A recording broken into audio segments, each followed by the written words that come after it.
And we are live from the Dick Campbell Gym. AJ Switek, Joshua Melvin, my partner in crime, here to bring you York Dukes basketball. The Dukes take on the Crosstown Classic against the ICCP. This will be an extremely interesting matchup, Josh. I know we have a couple breakdowns we want to get in. And with a minute 15 of game time, I'm going to let you take it away.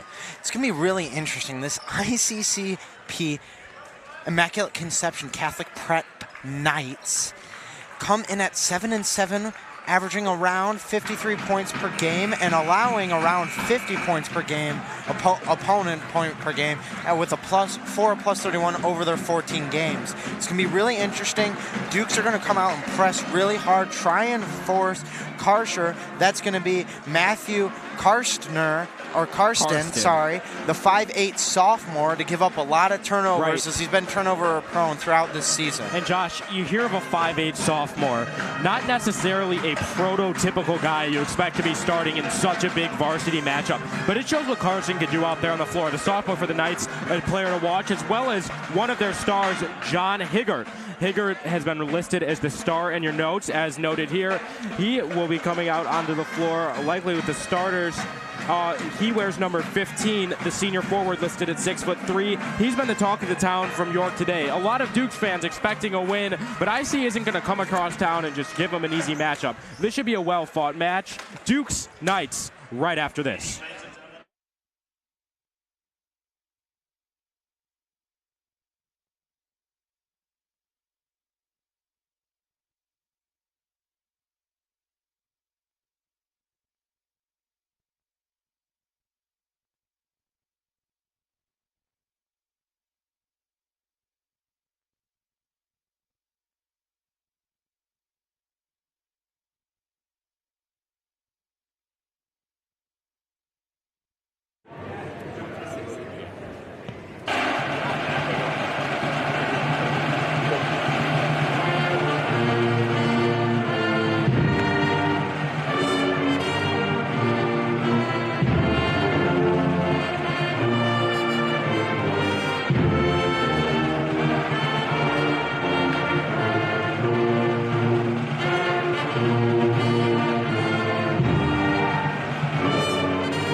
Production of the national anthem from your very own York marching band. Both teams take the floor. The starting lineup for the Knights consists of Liam Johnson, Antonio Richardson, John Hilgart, and Cal Kilgast. And as for the Dukes, a similar starting lineup to what you're used to. But if you look over and direct yourself to the York bench, Alex Sherman is listed as inactive for tonight's game. Per source, he will be riding the bench after taking 2 consecutive practice off in Utah. Coach Dunn puts down the foot, doesn't let him see the floor against IC, and in his place, Chris Danko, the sophomore, will be starting. The Dukes team's riding 2 sophomores out onto the floor. IC has one of their own. Lots of underclassmen hitting the floor in a varsity affair. Rest of the Dukes lineup, what you're used to. Tyron Casey, Drew Kircher, Braden Richardson, and of course, the big man down low, Adam Hardick. Definitely. And it looks like, actually, Karsten, not to harp on Mr. Matthew Karsten. As you said, Adam Hardick, we're going to blame him, as he told me that was the guy they were planning on pressing mainly, not starting. So we'll see if that changes. We'll see if the press still comes out, especially if Karsten is not out there. Maybe they benched him. We don't know. We haven't been watching this IC team throughout the whole year. Absolutely, and I talked to sources before the game as well, Josh. Consistent theme I heard is that the Dukes are going to come in against this IC team that they feel, frankly, doesn't have the talent that they do, and they're going to put pressure on them. They're going to run a trapping defense, force this team to make turnovers, force this team to make boneheaded plays, and ultimately come away with the win. As Braden Richardson wins the tip, we are underway. York Dukes basketball in the Dick Campbell gym with the ball in Tieran Casey's hands. He gives to Kircher on the wing. That is where he has been so good this season. Drew Kircher working from the wing is a scary sight in the green and white gym. Tieran Casey forced to pick up his dribble. Lofts it over the top to Danko. Danko inside to Richardson. That sophomore connection is cash. The Dukes on the board, 2-0 here in the first quarter. Knights, they do come out with that press quite aggressive. So it looks like it wasn't Karsten they're targeting, as it is just that IC Knights offense as a whole. Oh, and the steal by Kircher going the other way. Great heads-up play. The spinning finish. He got it. The student section goes wild. Drew Kircher and the Dukes are up 4-0 early. And going the other way, IC needing an answer. Down low, Dukes running that trapping defense, leaves the corner open, but IC opts to restart the offense with senior Liam Johnson. Playing an aggressive ball press. Classic of the York Dukes team. Johnson gives it inside. Dukes want to charge, don't get it, doesn't matter. Shot is off the mark from Cal Gilcast, and going the other way are the Dukes.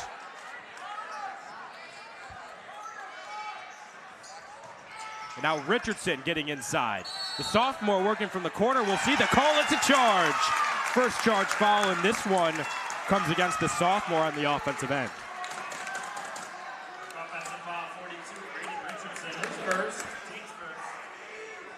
Now ICCP trailing by 4 early. The Dukes do bring out the press defense. Tieran Casey and Chris Danko trying to get something going on that end. And Danko does force the turnover. He'll try to finish it himself. Does so unsuccessfully. Good turnover from the Dukes, but you got to capitalize there in the transition, Josh. You got to take those easy points when you could get them. Definitely. Easy opportunity there. Missed by IC. You never want to miss opportunities, especially in a rivalry game. The gym's going to be hype. The court is going to be tense. It's going to get messy, and it's going to get physical, and you're really going to need to take advantage of any opportunity you get. And I'll tell you, Coach Dunn came into this game with a plan, and it has certainly worked through 2 minutes. This trapping defense already forcing 4 ICCP turnovers. They have looked flustered on the offensive end, and this led to the Dukes' shutout start to this game, and ultimately them coming out to a really confident start where the gym is already very into it. And now Casey resetting the offense on the offensive end. Giving to Kircher, 1 of the 3, thought about it, opted otherwise when Hardick came up to set the ball screen. Gets it to the open guy in the corner. Richardson left unaccounted. He doesn't miss those. The sophomore gets it to go. Makes up for the charge in a big way. Richardson up to 5 points on the outing. And a travel. 5 consecutive ICCP turnovers. This Dukes defense is stifling. Definitely. Proving what Adam said during our A-push class, that they wanted to force this IC team into a ton of turnovers, as they are an unruly group who have not been able to control the ball all year. Oh, but now it's the Dukes with a bit of control issues. Tieran Casey had an open Braden Richardson, who's been hot from beyond the arc as of late, but Casey's pass just off the mark. Now it will be Hilgart to inbound, the senior 6'3" forward for IC. He has been the player of note for them this season. He has been really hot in conference play. And really was the only lone bright spot in that 24-point loss to St. Francis, a team that the Dukes utterly manhandled in the Jack Tosh. Definitely, in one of those compensatory games where they just kind of get off out-of-conference games under their belt, Dukes were able to absolutely dominate the St. Francis Spartans. Absolutely. I see not so much. That one from the corner, Braden Richardson off the mark. But as for Hilgart, the guy of mention that brought up that St. Francis game, he just has such a high motor. You see him coming up and down the court. He is all over the place. Listed as 6'3", one of the bigger guys on the floor. He's the one with the ball. He'll get it to go. He has been everywhere. And just as we mentioned him, the man of the hour gets it to go. Definitely tallest player on their team, tied with Cal Kilgast at 6'3". Looks like they're running this 1-3-1 zone that's patented with the Glenbard West Hilltoppers, but clearly not the same size as they've been able to get down low, and wide open 3 attempt here. And Danko gets it to go. This Dukes team pouring it on early, the 8-point lead, forces the ICCP timeout, and Josh, it's been nothing but Dukes thus far. Definitely super exciting being a student of York to be beating this ICC team as they are a crosstown rival. Both schools reside in Elmhurst, a little less than 6 blocks from each other. I could walk there right now, not in this weather, I would not like to, but it was very close. There's a big rivalry between these two schools, and so far the Dukes have come out absolutely banging the crap out of this team. Absolutely. In 2-degree weather from the comfort of your Dick Campbell gym, York Sports Network, your coverage for all York sports. Duke's on top 10-2 with 4:17 to go in this first quarter. We will be right back after a very short break.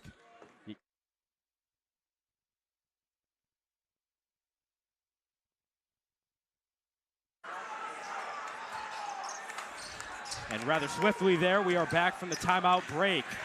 Hilgart trying to take it himself, gets it to the corner. And stolen by Danko, the sophomore, trying to prove he needs more minutes, starting in place of Alex Sherman, and doing so well. Great indoor pass, and the shot is good from Drew Kircher. Now it's Casey on the steal. The Dukes are everywhere, and this game quickly getting out of hand. Definitely, the Dukes out to a very early major lead. And now that slithery finish well off the mark, but fortunately for him, a teammate there for the offensive rebound. That's Antonio Richardson, the 6'2 senior, getting fouled on the way up. He'll go to the line and shoot 2.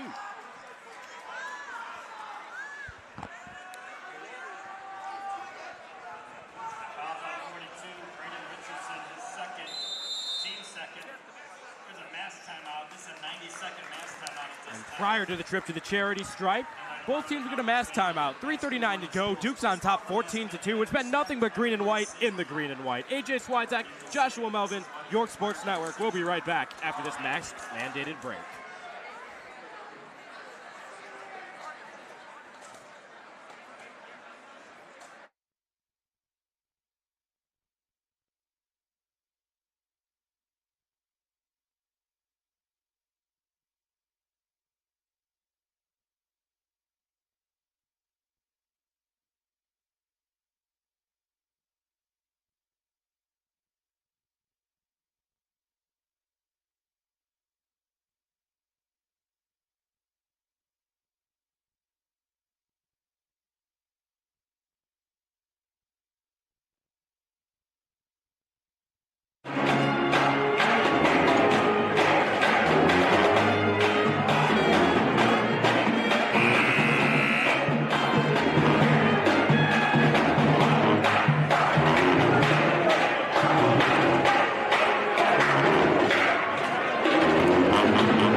Section less than here. It doesn't affect it. Richardson's first one goes. Dukes lead down to the left.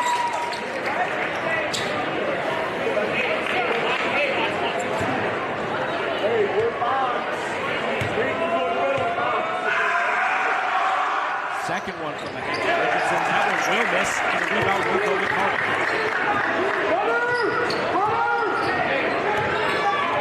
Mason out. Putting up the Peyton Stark receiving. Coach Doug likes to run very different transitional rotations. This one is a start mentioned, really effective, being a spark plug scorer and playmaker for this team, really bringing life to the offense whenever he comes in. Absolutely, and a much younger general team going with an older lineup. 4 seniors and a junior out there. Aiden McGovern drops out with start alongside Kirchner and Casey, and of course, Adam Hardick, who certainly doesn't play anymore. He plays like just like all these other seniors. And now Kirchner, no look past McGovern. He traveled. One too many steps for the senior, and the ball will go with the Knights. Substitutions coming in. You went to IC, right?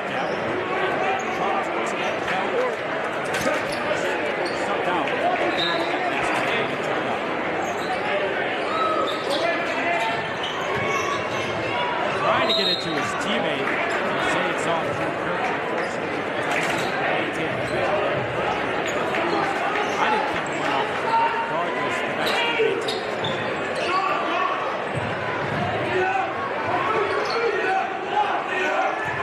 Kilgas breaking out, 2:41 to go. Duke's trap causing lots of problems. This time causing problems on the wrong end for the Dukes. And maybe a foul call. Looks like it's coming from basketball. Peyton Stark. His first team shooter. I see there's any positives up until this point. They have been only 3 minutes of shot, but no fouls in the basketball. There's the Knights going the other way. Good job by senior Aiden McGovern to get in the pass lane. Tries to dribble it up himself. Unfortunately, following a bit of a scrub in the middle there.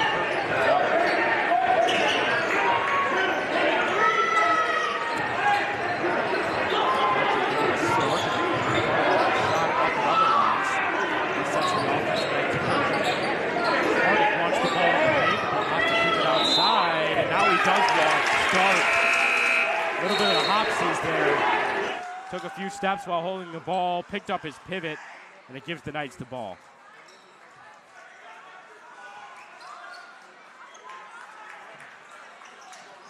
Now on the inbound, nearly a foul on McGovern, but he'll make a really good heads-up play to tip that ball out of bounds before any contact is made. And now IC will just inbound from a bit closer.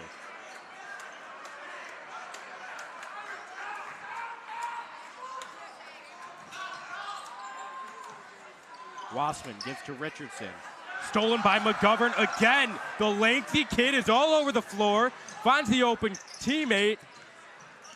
Dukes reset the offense. Really heads up play though from McGovern, able to get it down there in transition. And then being a bigger guy, maybe not having the best ball handling on the team, able to reset the offense. Really heads up play there from McGovern.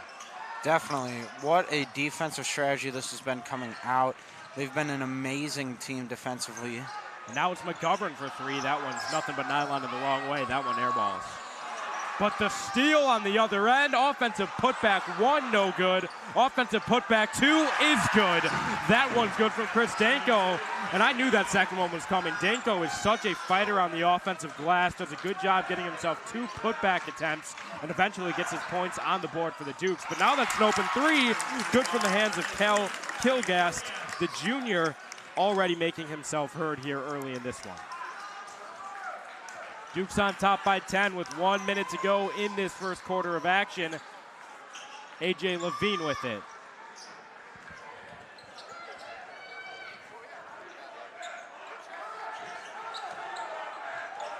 Danko from the corner. That one's off the iron. Rebound goes to Stark. Not the tallest guy out there, but the ball ends up in his hands. Stark now from the corner. Open look. No good from the senior. Rebound goes with the Knights. 36 seconds to go. Dukes running the trap. Forces 2 bodies on the floor. Stand-up guy A.J. Levine helps his opponent up.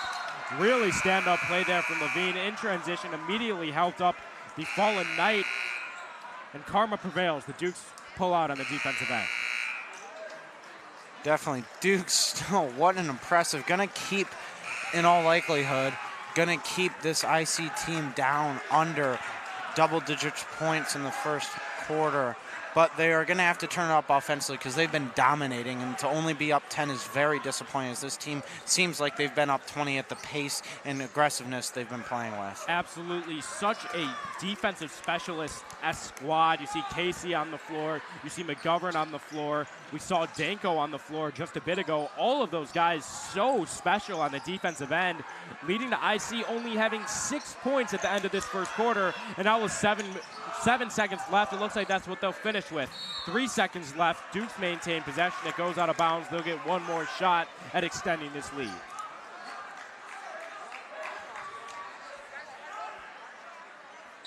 Now Casey to inbound for the Dukes. 3 seconds left. We'll see what Dunn and company have drawn up. They want the ball in their seniors' hands. Kircher gives it up. Buzzer beater's good. Silences the IC crowd that much more. A.J. Levine. Wow. Oh my goodness, what a shot. Nearly the volleyball line. A.J. Levine gets it to go. Ice in his veins, able to get the good basket there. Kind of a laser shot, so wasn't expecting that one to go in, but great shot there. Really a momentum shifter to a dominating performance, and a good exclamation point to a utterly fantastic first quarter from this Dukes team. Absolutely, and as the first quarter takes a break, so will we. Dukes on top 19-6. AJ Swiatek, Joshua Melvin in the booth. North Sports Network, let's for all your sports. Covering this North event.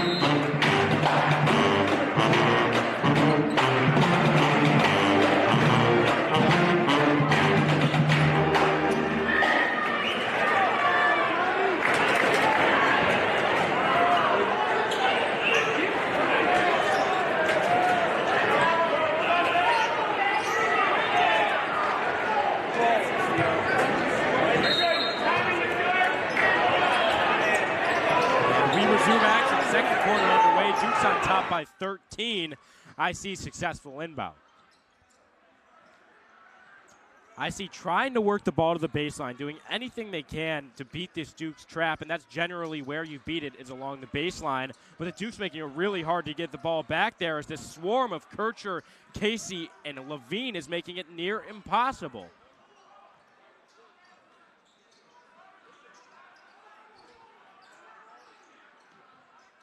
That shot up, that shot good. No doubt in anyone's mind of the gym. The senior, John Hilgard, the star for this night's team, gets it to go.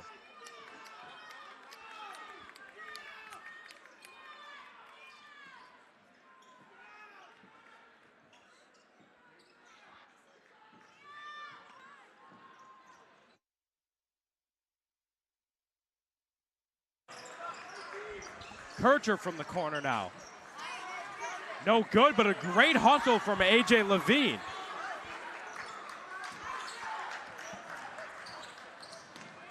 Levine gives it up now to Kircher. Kircher, no look pass to Casey, who's blocked in the paint, but really good look there from Kircher. Richardson able to recover. This Dukes team so good at generating those extra looks, but that time a careless mistake from Richardson leads to ICCP basketball. Going the other way are the Knights.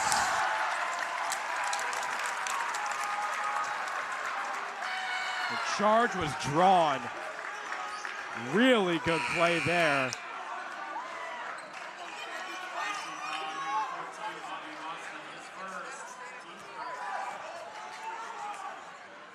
Man, he is good at that, isn't he? All of these York bigs, so good, putting their bodies on the line, drawing those charges, not afraid to take contact. This Dukes team has generated the most charges of any team I've seen in my time in York.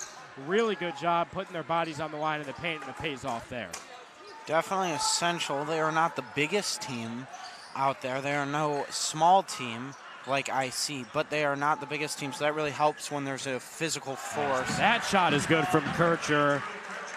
Senior, once again having a big game. Kircher has turned it on here in the second half of this season. Been amazing so far. The leading scorer for this Dukes team throughout the entire season. Fouled on the way up, nearly gets it to go as Hilgard. As you mentioned, he is the most common leading scorer for this Dukes team. Definitely leads them in points forward this season. The senior has done a really good job facilitating the offense from the wing. He is just a great pound-for-pound guy who gets inside, gets those feisty points, really always finds a way to score around the rim, and he has continued to do that here tonight. Definitely, averaging nearly 13 points per game. Thank you, team manager Gannon Rice, for the stats. 13 points per game, an effective field goal percentage of 48.7, a really efficient 13 points per game here for Drew Kircher, as he already has 7 so far, going in about halfway through the second quarter. Absolutely. Kircher already having a big game. Now Casey giving up right to Kircher in the wing. That's his favorite spot. IC with a bit of a trap for their own, but Kircher with the good pass outside found his open teammate, but the defense forced to reset. Inside now to outside. IC with the open three. No good, but a rebound will go to Hilgard, and a foul will be called against Braden Richardson for attempting the over the back.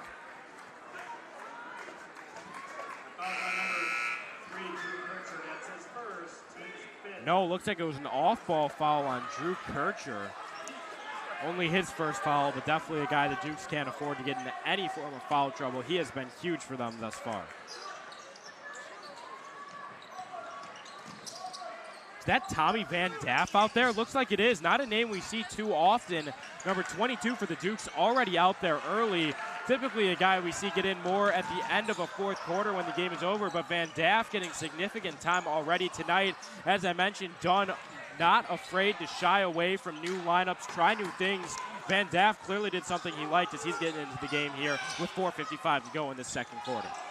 Definitely good for him. As we've said nearly every game that we've commentated together, that high school is special and where teams will be trying for the entire time, for the entire 42 minutes of the game. Buzzer to buzzer. Buzzer to buzzers they'll be playing because they're trying to get minutes, and clearly Van Daff has earned his minutes in those times and practice. Absolutely, Van Daff out here early. He's trying to get his first assist, does so, and one three-pointer. Drew Kircher, nothing but nylon there. Absolutely cashed from the senior guard. That gets him in the double digits. Kircher now up to 10 points. He'll go to the line to try to make it 11 and make it a 4-point play.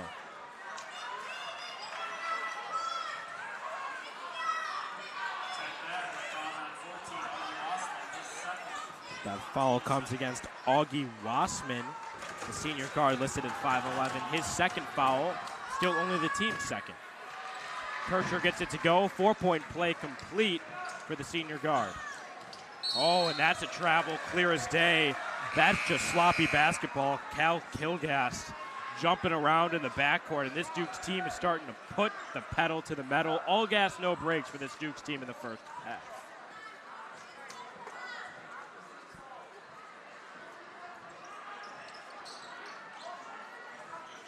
Van Daff comes out of the game. In comes A.J. Levine.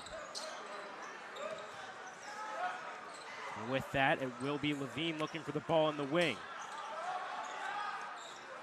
Kircher works the offense to the other side. Danko, mid-range floater, got it. Chris Danko, the sophomore, a guy whose name you didn't hear too often at the start of the year, really has worked his way up the depth chart, found himself starting tonight with Alex Sherman out, and wow, has he taken advantage of it. Definitely impressive job every single game I've watched him getting better and better, and really makes me excited for the bright future that the Dukes have.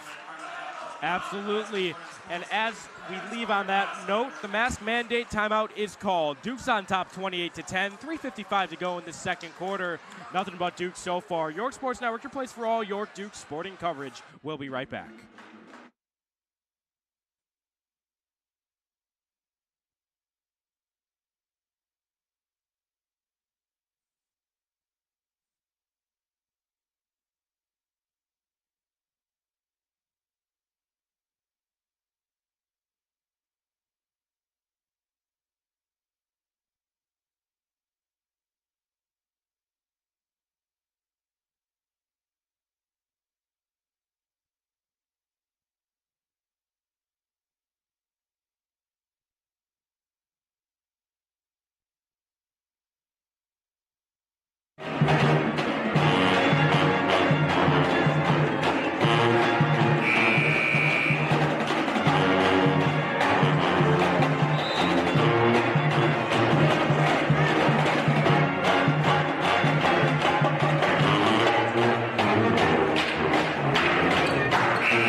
And the mask-mandated timeout comes to a close. We come back to the action. ICCP looking to inbound and does so successfully.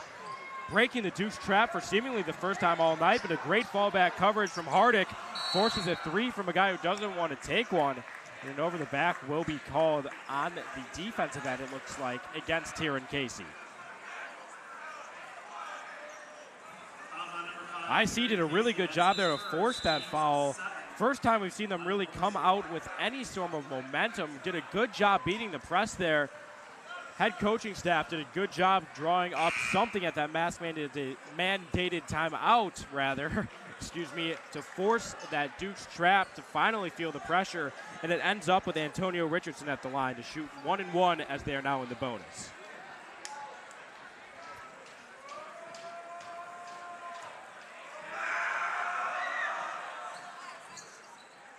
And the 1-1 off the mark, but it looks like there is a lane violation. Chris Danko jumped early, and it gives Richardson another chance. This Duke's team, at least I think, have been running ever since that Glenbard West game and Conant Cougars game, been running a lot of the double big lineup with McGovern and Hardick as they did before this, rather than before the season, as you were saying, as they typically, as Coach Dunn really likes to run the small ball lineup with 4 guards and a big out there, but now they're running 2 bigs. Right. Coach Dunn, I wouldn't say loves the small ball, but what he loves to do is have his guys who are performing best having the hot hands on the floor. And really what I think it is, Josh, is a matter of the fact that these big men have stepped up and stepped up big. Braden Richardson filling in for Nick Hesch's shoes. He started for nearly the entirety of the season, that sophomore. He starts the lineup with Adam Hardick. That's 2 bigs out there. And as you mentioned, really since that start of the season where we saw Tyron Casey, the 5'11 guard, running a bit of the power forward possession, we haven't seen much small ball at all, as these bigs have really been a hot point for this Duke's team. Now McGovern looking to pick up the assist to Levine, unable to do so. The rebound goes with the Knights. Oh, great no-look pass, leads to the look inside. That was textbook. Really good ball movement there, and Antonio Richardson capitalizes. Duke's now only on top by 15.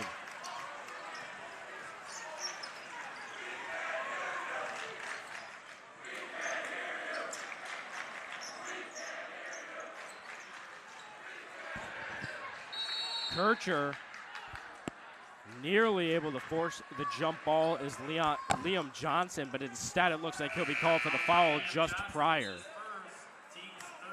Only his first and the team's 3rd foul. I see playing clean basketball, but at some point you have to get aggressive. This Duke's team has had their way. Seems like they've just wanted it more, been playing much more aggressive on both the defensive and offensive ends, and that's why they're up by 15 right now, Josh. I'd like to see some aggression from IC here on defense. That comes in the wrong form. We'll see what the call is. There was a foul called on Antonio Richardson when running into the screen. The guys in the stripes will have a meeting, but if they let this go, Aiden McGovern will now have a 3 that is good. Looks like they do just that. The whistle was blown, they say, after the Aiden McGovern 3-point shot. And now, just like that, McGovern will have a chance to go to the line for a 4th-point play of his own.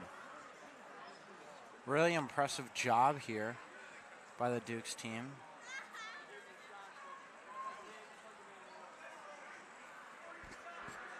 Lead is now up to more of what we've expected based on the play, which is 15. Absolutely. Rather than the 10 or 9 that it was before. Looks like they're changing the call, coming from the sideline. Looks like it will now be a foul on the floor. Coach Dunn not excited about it. Players trying to understand what's going on. The referee's changing the call multiple times here. But it looks like since the foul came on the floor, The Dukes will have to inbound, but really, frankly, we're up in the booth. Not like we know what they're talking about. Anything could come out of this. Both coaches look confused. The players on the court seem confused, and frankly, I'm just as confused with the call. Definitely, but at least for McGovern's sake, is he'll have the confidence that he just drilled a deep corner three. Absolutely, but this time it won't be McGovern from the corner. It'll be Danko whose shot is just off the mark. Rebound, however, goes with the Dukes yet again.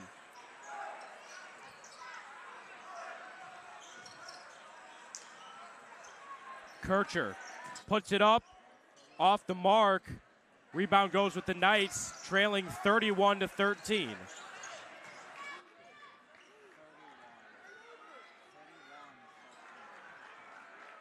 McGovern, another sloppy pass from the IC Knights, able to recover, and the Dukes going the other way. I'll tell you, the vibe around the school today was absolutely that it would be nothing but Dukes in this one, but I didn't expect it to come out this quick. This Dukes team has dominated on every facet of the floor, and more domination. That's too easy for Adam Hardick. Goes over the smaller guy with two hands. Easy look for Hardick, gets it to go. Dukes on top by 20 here in the first half. Oh, as Kircher takes a really hard fall.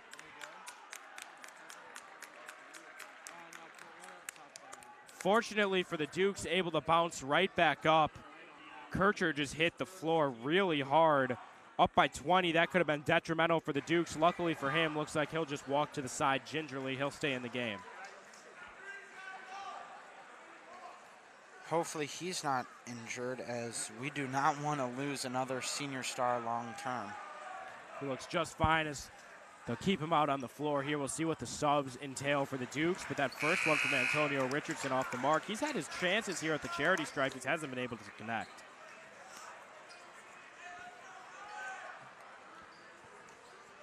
Van Daff once again proving he deserves those minutes, checking back in along with Casey and Stark. And to the bench goes Adam Hardick, AJ Levine, and the guy I've mentioned, Drew Kircher, but it looks like Kircher would have been subbed out regardless there. Kircher just goes to the bench for a breather. No intrigue in terms of injury there. Now with the minute 30 to go, Duke's on top by 19. Casey gets it stolen. IC going the other way. Really good trap defense from the Dukes. Forces a look that, frankly, Antonio Richardson should never be putting up, but it doesn't matter. Really good recovery on the offensive end. That's John Hilgart, the senior, gets it to go. Dukes now on top by 17. It looks like Hilgart's mask falls off.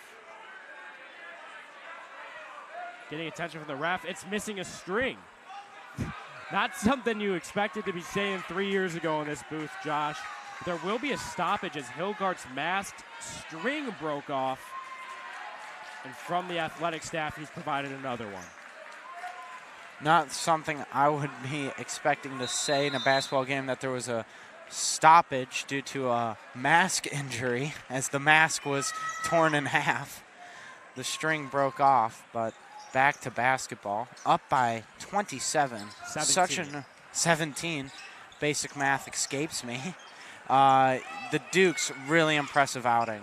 Absolutely. Great outing from the Dukes so far. And now with under a minute to go in this first half, they'll look to add to their lead. Tyron Casey giving to McGovern. This Dukes team working around the horn. They are not in any kind of rush with this big lead. Good ball movement. Wide open Tyron Casey three. He's cash. Tyron Casey been working on that jump shot, and it's clearly been effective. Dukes now on top by 20.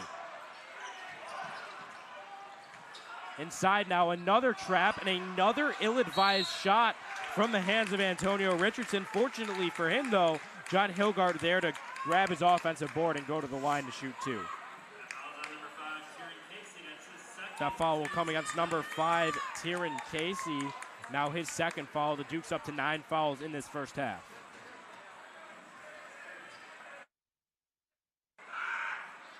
Hilgart's first one, nothing but nylon. Dukes now on top by 19.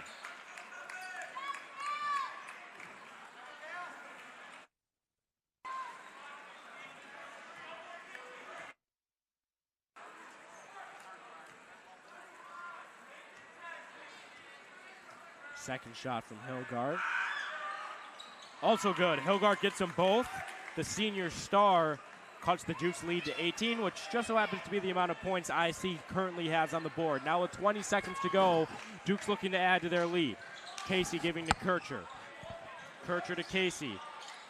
The senior duo has been dominant as of late, really have grown a good connection out there on the floor, and now it's Kircher giving up to Casey, who shot hits the front iron. Rebound Hardick, though, and it looks like this is where we will end the first half. Hardick had a couple putback attempts, good on the offensive glass, but regardless, Dukes going into half with a commanding lead. Nothing but York Dukes. Dukes on top 36-18. AJ Swiatek, Joshua Melvin, York Sports Network, your place for all York sports. We'll be right back after this quick halftime intermission.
bucket.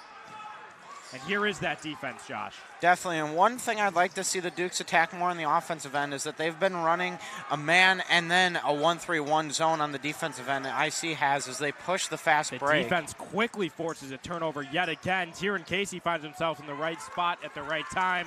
Gets it to Danko, but his layup just a little too strong. Wassman finds the open guy. IC hasn't had much of that all night, but maybe these halftime adjustments can pay off for something here as Antonio Richardson finds himself wide open in the paint for probably the easiest 2 points of his career. Definitely wide open there.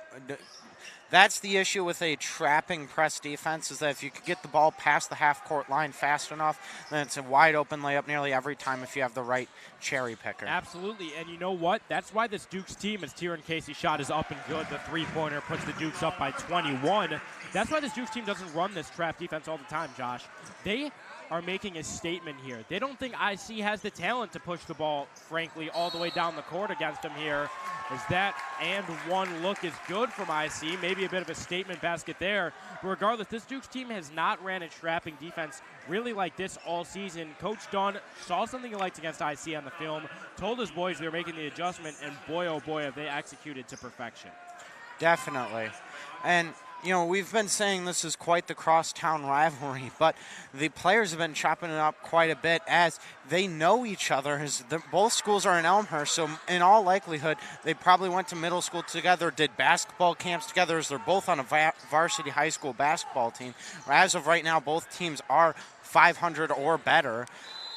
But travel here, so they know each other. The teams absolutely do know each other. I mean, even just in the warm-ups, I made the comment, the entire IC student section making comments on Adam Hardick, the Duke center. I mean, both teams familiar with one another, as you mentioned earlier in the stream. We're about 6 blocks from IC, maybe not the easiest of walks in the 2-degree winter chill that we're experiencing right now, but regardless, extremely close to York High School. It's called the Crosstown Classic for a reason. Maybe the same side of Town Classic would be a little bit more fitting. These two schools extremely close to one another, players familiar with one another, and really it's led to this Duke success as they have just taken advantage of what they knew IC was bad at. Definitely taking advantage of the weaknesses of this IC team, and they could start doing that more on defense. If they switch back to that 1-3-1 zone, they don't have the size or the length to be able to really get in those passing lanes, especially if you have McGovern, Richardson, or Hardick down low. You could throw it up to those big 6'5", around 6'5" bodies, throw it up down there as kind of a lob, but obviously not a dunk lob, but a lob sort of pass as Adam looks for it there to get a wide open layup look on the smaller defender down low. But they are right now in a man, so that strategy will not work if they ever go back to the zone. I was a little confused by the 1-3-1 call in the first half. That's a defense that you really see ran on these teams with really good length, really good size, making it hard. The whole strategy with the 1-3-1 is to force the turnovers up top with that length, but this team just didn't, frankly, have the height to run it. A bit of a questionable decision off the bat. Wasn't something I was going to question until it didn't work, and clearly it hasn't worked thus far. And the switch to man leads to an offensive possession and can lead to points as they'll go to the line to shoot too. Man-to-man defense is what I expected to see IC come out to start this game. They came out with an unconventional 1-3-1, was unsuccessful, and now they have themselves in the hole. Yeah, quite the large one with a 19-point deficit, but it has not been completely one-sided through the first 3 minutes and 30 seconds of, or 2 minutes and 30 seconds of this second half. Now, that's not a lot of time, but if you look at the scoring pace that the Dukes were on, they should already be up once again quite a lot, up to 20-plus point lead, but once again, they've started to cut into it. It's quite the deep hole they dug themselves in this first half, but if they could start inching their way back, that's all you're really going to do. It's one basket at a time, one possession at a time, and that's how you're going to be able to come back if you're IC. Absolutely, Josh. Couldn't have said that one better than myself, to be quite frank. Really, what this team has to do is they have to take it basket by basket, possession by possession. That all starts here on the defensive end. Following a good turnover that led to points on the offensive end, they have to be able to do that consecutively because the Dukes team has showed they can string together turnovers in a matter of seconds against this IC offense. Especially with that trapping defense. Wonder when they're going to move out of that trapping defense. probably going to keep on the pressure until the lead gets too big to where the subs come in. But we will see how Coach Dunn decides to coach this team throughout the rest of the game. Absolutely. And pairing the fact that players at this level play buzzer to buzzer, they're playing for minutes, with the fact that this game is always a bit more chippy, a bit more scrappy. York versus IC, oh my goodness, as Drew Kircher off one leg makes maybe one of the greatest mid-range jump shots I have ever seen. Wow. I'm almost speechless after that, but regardless, as I was saying, and now it's Antonio Richardson on the other end, but these players know each other, combined with the fact that these players play hard buzzer to buzzer, I wouldn't be surprised to see the Dukes continuing to run this trap for longer than they would against another opponent, wanting to keep the foot on the gas, wanting to extend this lead, and ultimately wanting to walk away with a W, which is what matters most for this Dukes squad. Full timeout charged by head coach Vince Dunn. Dukes on top by 17, but a good fight here from IC in the second half. Following the made shot from Antonio Richardson, a timeout is charged. York Sports Network, your place for all York sports. We'll be right back after this York timeout.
And we are back from that York Dukes timeout. Looks like it will be Kircher to inbound. No. Quick change here. It will be Danko to inbound. Tyron Casey in the backcourt. First option isn't there. Kircher is there. Coming out with the press defense is IC. Just a man press, nothing too complicated. But one thing the Dukes got to start doing, I mean, there's not a lot of things you can really complain about. You're really nitpicking. But that's Antonio Richardson with a lot of looks down low. He's been their designated cherry picker, the guy they're trying to get the ball to down the court against this press defense. And it hasn't worked too far so far this game. But towards the last couple of minutes, he's had a lot of really, really good looks. That makes me nervous and could continue throughout the game, so the Dukes are going to need to shut that down. Absolutely, and the 6'2 forward senior, as that one's good from Hilgart. He's a guy who is not generally the greatest shooter on this squad. So if I'm the Dukes, if he's getting those open looks, at least make him earn them at the charity stripe. As you mentioned, he's had some really good looks on the offensive end, but the Dukes find an answer of their own. Aiden McGovern gets 2 to go.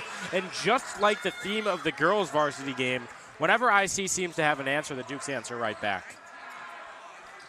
In case you missed that one, the Dukes did walk away with a commanding win. So far winning at all levels against IC in the Crosstown Classic. The Dukes girls varsity team walked away with the win, as well as the Dukes JV team. Now going the other way with a head of steam. Danko giving up, open look off the back iron there. Just a little bit too much meat on that ball.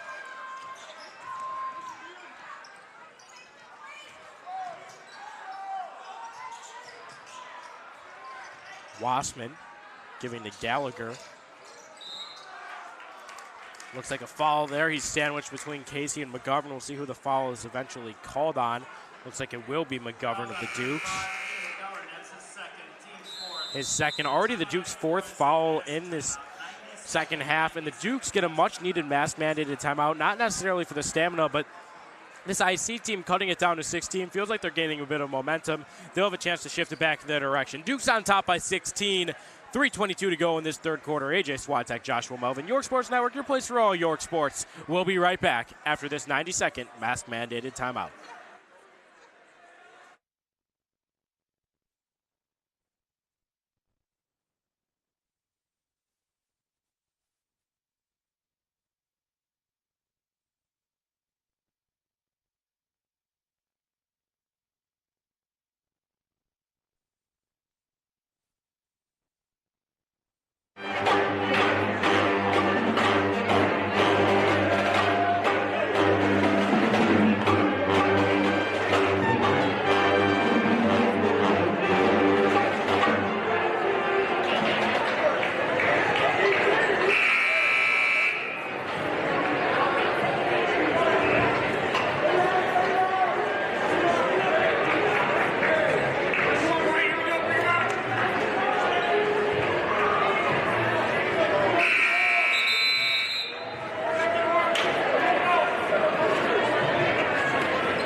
following the mask-mandated timeout of Knights basketball, trailing by 16.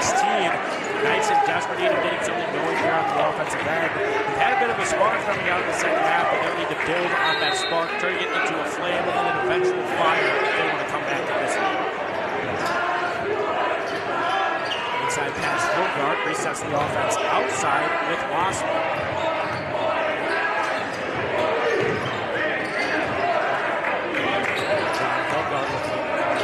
Again, trying to reset the offense, but once again, Duke's too fast. AJ Levine gets the transition points, transition steal. Nothing but nylon from Levine. Leads back up to 18 for the Dukes. This Dukes team has been really good at getting those steals, getting those transition points, taking what's given to them. And frankly, this IC team has given them the basketball and thus points on the other end a lot in this one. But that's a good shot and a good look. Potential three-point play here as John Hilgard gets it to go. Hilgard will line shoot. Hilgard, I have on my notes here, best player, John Hilgard. Because players are telling me that that's the guy they want to target. That's their leading scorer and best defender. That's the guy they want to make sure they slow down. And they've done a decent job tonight. Not him personally, as he has 18 points on the night. But as a whole, they've slowed down this IC team. Kind of saying, you know, the rest of this IC team beat us. We let Hilgard do his thing. We let him put up however many points we want. But IC, you got to supply him with scoring from other places to beat us. Absolutely. That look is good from Levine. I completely agree with you, Josh. Really been a good night from Hilgard, but as for the rest of this IC team, really nothing but crickets. It's been a really slow night for the rest of the squad. This Dukes team continuing to opt to play a trapping defense, and really that's what's led to so many problems. Hilgard, the only guy also who's been pretty safe with the basketball here in this one. This IC team playing a little too fast, a little too jumpy. That's why they're down 17 with 2 minutes to go in the third quarter. One of the three thought about it, but Gallagher opts otherwise. Going to work against Casey, finds his open teammate. That one's well off the mark. Open jumper missed from Liam Johnson.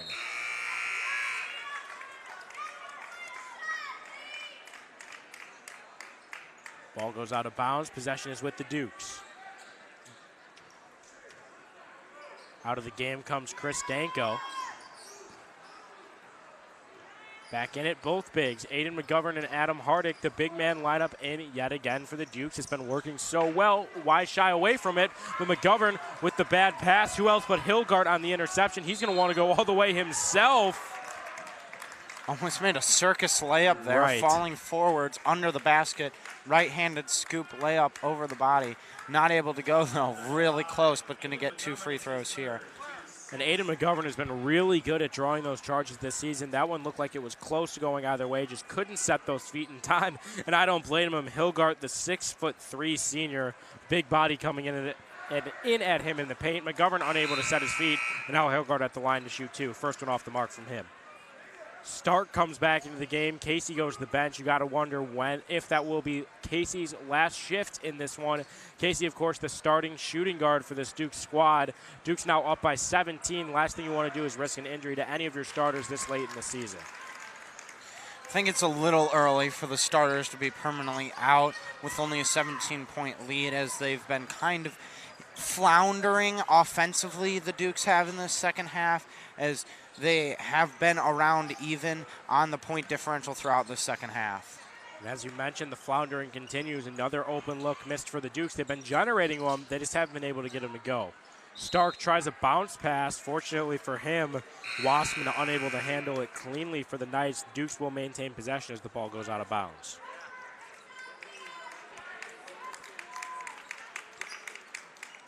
It will be Stark to inbound.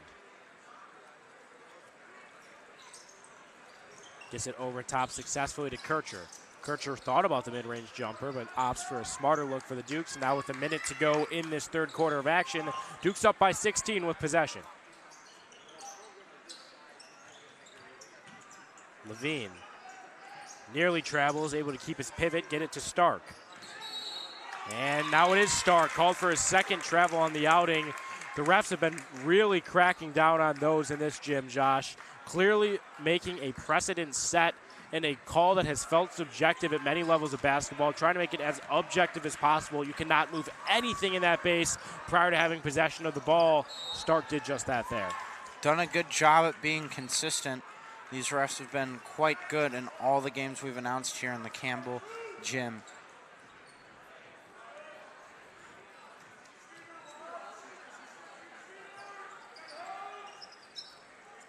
IC to inbound, throwing it over A.J. Levine, and they'll set up their offense. Hilgard's still out there. You have to wonder when fatigue turns into a factor. He's really been on the floor all game. He has 18 points, but this IC team hasn't been able to turn to their bench too often, only bringing 3 guys off the bench thus far. But that one is good. Good inside look. Kilgast gets that one to go. He's up to 5 on the outing. Duke's lead now down to 14. IC certainly improved in this third quarter, much better both offensively and defensively as that corner 3 is up and no good, and IC will get the ball with 4 seconds to go.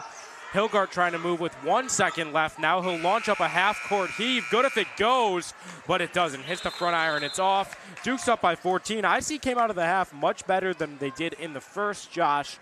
Definitely have something to build on here, but a 14-point lead is definitely hard to surmount. If you are IC, if you are John Hilgard, if you're this entire lineup that's going to try it out for them here, Josh, what do they have to do to come back from this 14-point deficit? Because it's obvious it's starting to work, but at some point it does come down to pace, and this Dukes team has certainly been outpacing them here in this one.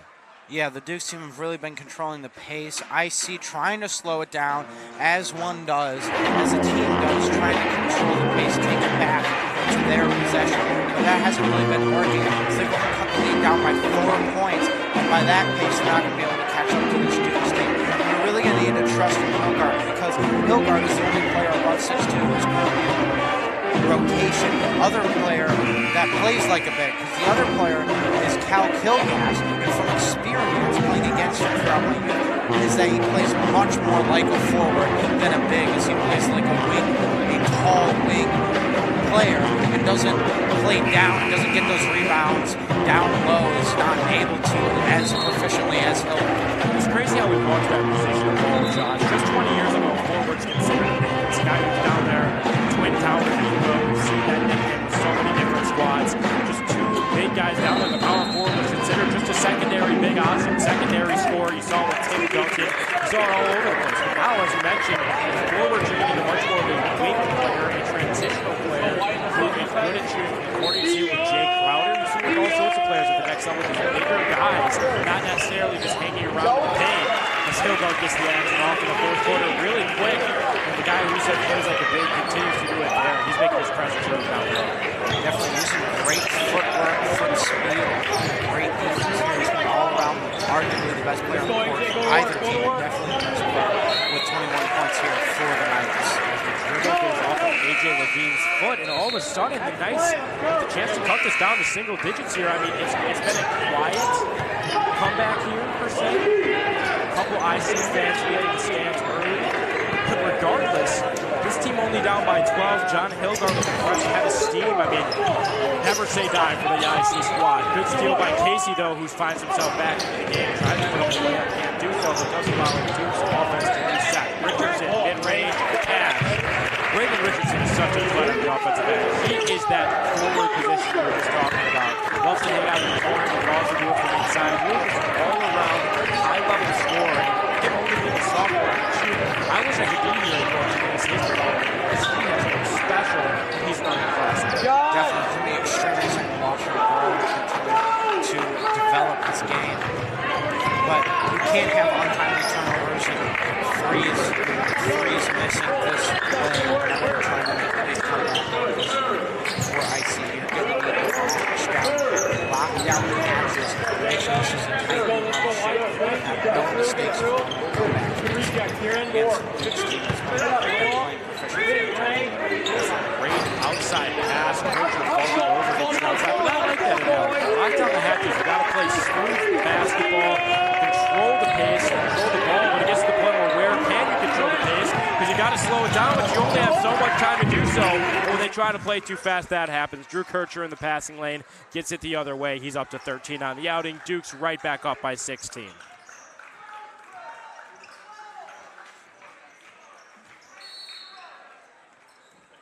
Timeout charge to IC. They notice that comeback slipping away. Momentum goes back in the corner of the green and white.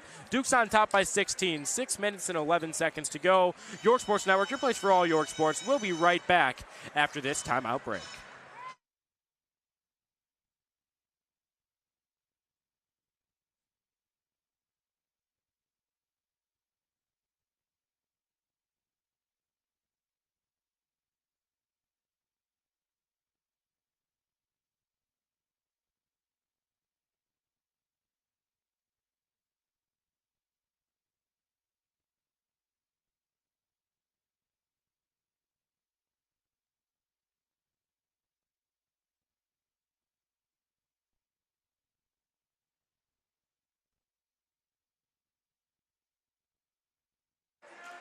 And we are back. IC's timeout comes to a close, and with 6 minutes and 11 seconds here, you don't want to call it a miracle, but trailing by 16, it would certainly be one of the more impressive things we've witnessed in this gym.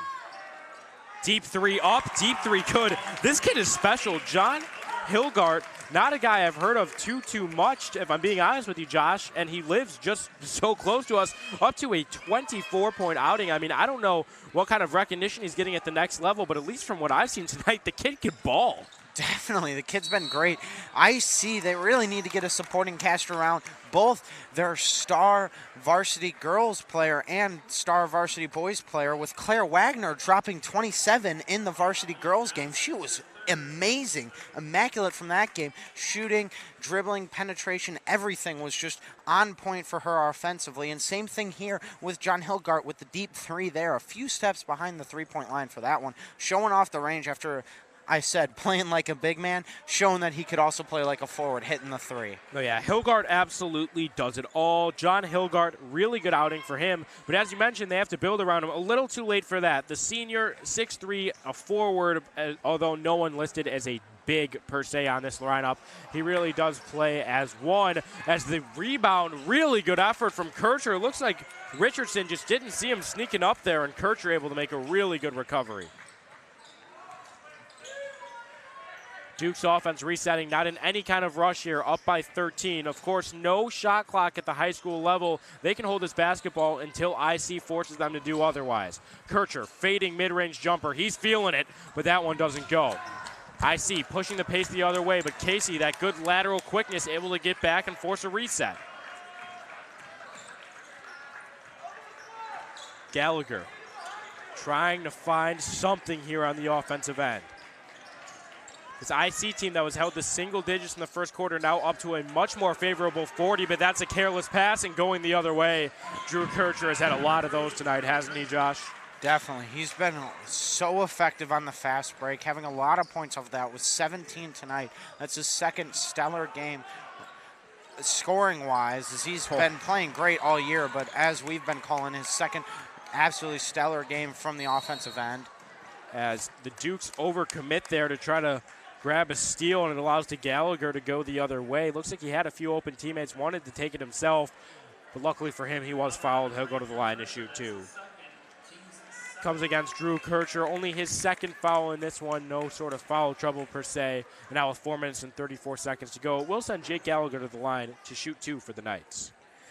The Dukes have been able to calm down on the fouls. They had 5 quick fouls in that third quarter, and they just now get IC into the bonus. So they've been really good about not fouling down the stretch here over the past 6 or so minutes, as that would have really helped this IC team come back. When anytime there's a foul, they get a one-on-one opportunity. If they're able to convert, that's 2 free throws, 2 points without the clock running, and that's necessary to make a comeback. But right now, it's still up to 13 with 4 minutes remaining. Absolutely, and you see the Dukes running such an aggressive defense. I mean, that leads to fouls. That's certainly part of the giveaway when you run a trap defense like this. But as you mentioned, the Dukes doing a really good job staying as careful as possible in forcing the turnovers. 7 fouls in a trapping defense up to this point. Really not a high number as Danko shot off the mark. The Knights will have a chance on the other end. Wassman with it. If I'm the Knights, they've just got to find a way to get it in Hilgart's hands. He has really been doing it all. Really almost looked like a travel there from Liam Johnson. The base did move, but no call. And Johnson able to cut this Dukes lead down to 11 now with 3:45 to go in the fourth quarter. Kircher all the way inside. Really good job there from him to draw the contact. He saw it was going short, able to draw contact on the way up, and now Kircher will shoot 2. And the mass timeout comes. First clock stoppage since the halfway point in the fourth quarter. And you know what that means. It's time for a mask-mandated timeout. York Sports Network, your place for all York sports. AJ Swatek, Joshua Melvin. We'll be right back after this 90-second mask-mandated timeout brought to you by your York faculty and staff.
We are back. Kircher will go to the line to shoot 2. Duke's on top by 11 with under 4 minutes to go in this one.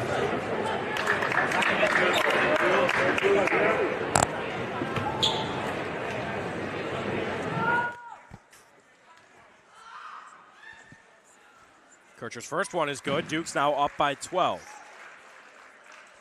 And Kircher has really improved from the line in his time here at York. I don't have the statistics on hand, but he has done a really good job from the charity stripe this season, and he's really improved, as when you're a finisher inside, the last thing you want is teams to just be able to foul where you struggle at the line. Kircher has seemed near automatic from the charity stripe this season. He has really improved all facets of his game, and the Duke's now up by 13.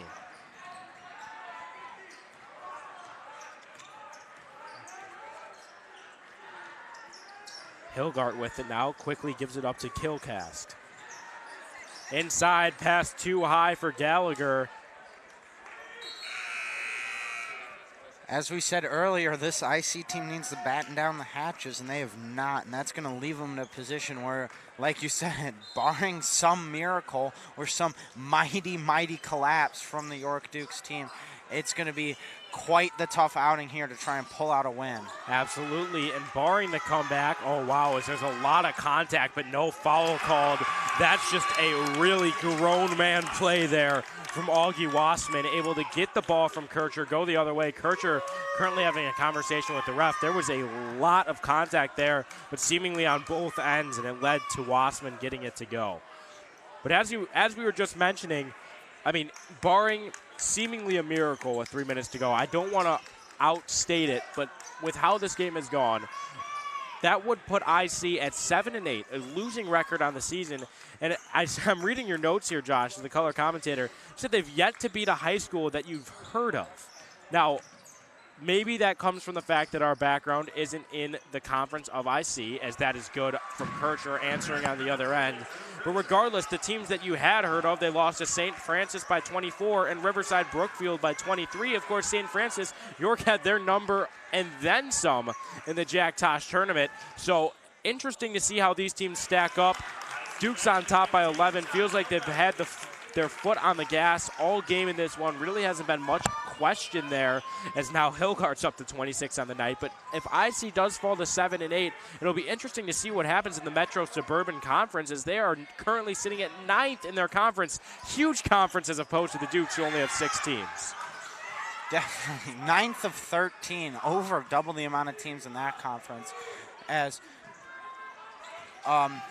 But then even if you look at their best wins that I have, you know, like you said, this might be my inexperience with high school sports overall, but they lost or they beat by 9 the 11-3 St. Edward's team, and then the 8-5 Petone team by 10. I've yet to hear of both of those teams, and those are the only two wins above 500 teams that IC has had all year, as they've played quite the easy schedule with a lot of teams far below that 500 mark. And at this point in the season, definitely really hard to understate a win against a team with double-digit wins. But regardless, this IC team, as you mentioned, currently sitting at 9th in their conference, haven't done too well in conference play in the Metro Suburban, and playing against the Dukes here, falling to 7-8 is definitely not what they wanted on their agenda. They have a plus 31 point differential up until this point on the season. They've been relatively average. I mean, on every facet of the game. They've played some teams well and some teams poorly, and that's where it comes down to. It's just like teams we saw in the Tosh. It's just like teams we saw at every level. Which IC Catholic Prep Knights team are you going to get? And the one we got tonight came out a little bit flat, but if we saw the second half, I wouldn't be surprised to see this outcome go a little bit differently. So IC Catholic in the future here, it's got to happen. We've got to come out stronger. We've got to come out with more energy. It really does have to be able to get it going from beyond the arc, from inside, and really on the offensive end. Really, because they've given up well over 11 free transition points to this Dukes team. If they were able to clean that up, this game could have gone a different direction. Definitely. The whole cliche of a tale of two halves. They were roughly minus 18, minus 20 if we're looking at point differential. Minus 18, minus 20 through the first half. And then if you take that, we're going to say minus 18. They're now minus 11. That's plus 7 in the second half against this above 500 Dukes team. So like you said, which team are we going to get? This IC team, very stop and go, but Hilgard with 26 points so far has really been dominant. It's safe to say. Nothing else, nothing less you can really say besides dominant or any sort of synonym that is equivalent to dominant that you can call Hilgard so far in this second half, as he's been amazing for this team. Absolutely, and really it's been an effort from one guy. I mean, we saw a few good looks from Antonio Richardson. Gallagher got a couple of points for himself in the second half here. Kilgast had that big shot, but really, I mean, it's just been nothing but Hilgard. He has over half of this team's points, and I mean, he has just put up a huge outing for this IC team, and it comes down to the fact that he needs his guys around him to play better, and whether that's him elevating them or them having an off night, I can't exactly tell you, as Kircher gets that one to go at the rim. He's up to 20 now on the outing himself. He's having a good game, but really, I mean, that's the difference between this Dukes and this IC team. They both have a player who's playing exceptionally well, but Kircher's supporting cast on both the offensive and defensive end has really outplayed the one of John Hilgard's. Yeah, as you were saying, Kircher has 23 points, 3 less than Kilgard, and it's still a 13-point lead here for the Dukes, and about to be bigger if Braden Richardson is able to capitalize on these free shots. So it looks like the Dukes finally do send some starters to the bench. Kircher will take a seat. See who they look to sign in. Maybe they're looking to check him right back in. He looks a bit confused. No, he goes to the trainer card. He'll be done with 1:20 to go in this first quarter.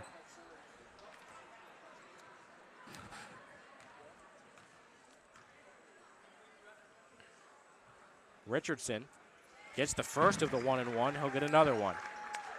Richardson's shooting has really impressed me. The sophomore has just really, whenever he's been open, whenever he's been at the charity stripe, he's capitalized on his opportunities. And that's the kind of thing, if you're Coach Dunn, you love to see. He's making the most of his minutes, both offensively and defensively. He plays with a lot of heart, and really, he has just impressed me every time I've seen him this season. And now the Dukes are right back up by 15.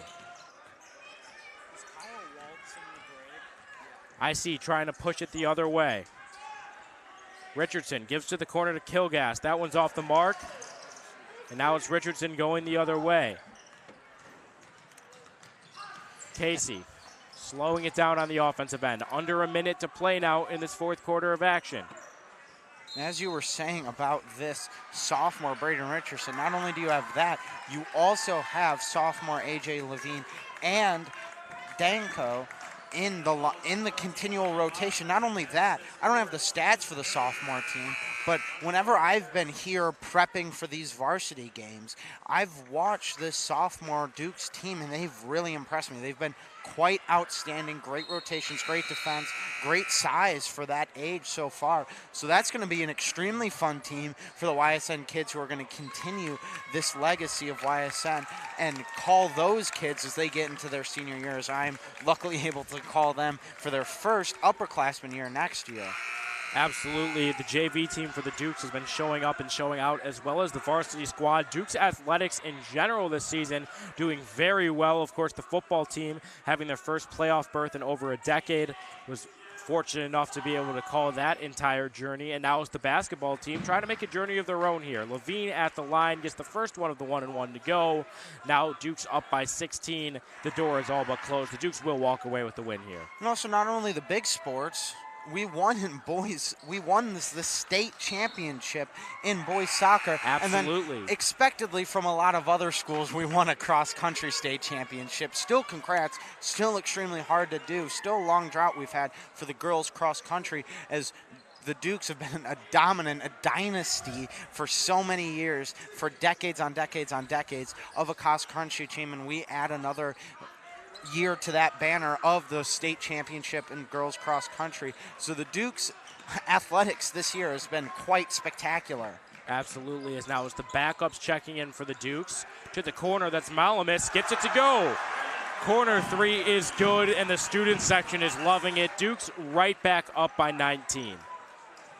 And as you mentioned, Josh, really all of the athletics for the Dukes this season have been great. Really fortunate to be able to be a part of this my senior year, be able to cover it all here on the York Sports Network. And if you're tuning in, we'd really appreciate it if you left a subscription. We do every form of York sport that we are able to get ourselves out to with the camera. We are open to any suggestions. Anyone that needs any form of coverage, just feel free to hit the inbox. York Sports Network, always adapting, and really just fortunate to be able to cover such great athletics here at York High School.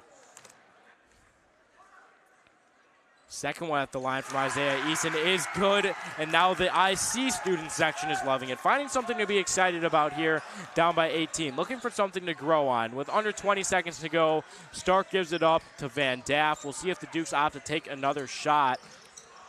Redfern gives it up to Van Daff in the corner.